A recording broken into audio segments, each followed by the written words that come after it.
So for today's ganap nga ay aakyat tayo ng bundok. Isa nga pala ito sa magandang puntahan dito sa Arayat, Pampanga.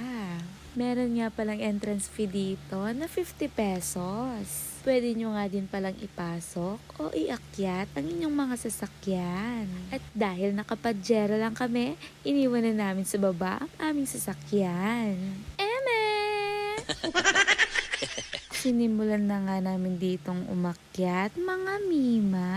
Biruin mo ba naman ang 240 steps na aming aakyatin? O Diyos ko, lagi parugugi ang kapit na, susunga na ako.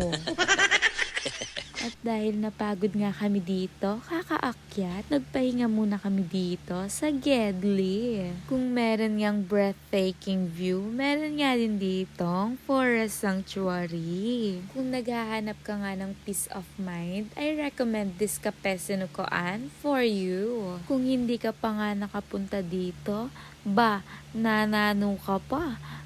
Kenny, masyal ka, Pampanga. Tumatakbo-takbo pa nga ako dito, mga Mima. Ako pa kiting may shoot ko karasiwang darandutong. Natapos na nga naming akyatin ang 240 steps. Kaya mo siguro 240 steps ito ay ikuha kung sino nga. Ito na nga palang bubungad sa inyo sa taas, mga Mima. Pwede din kayong mag-early dinner, mag-ikot-ikot at magtambay.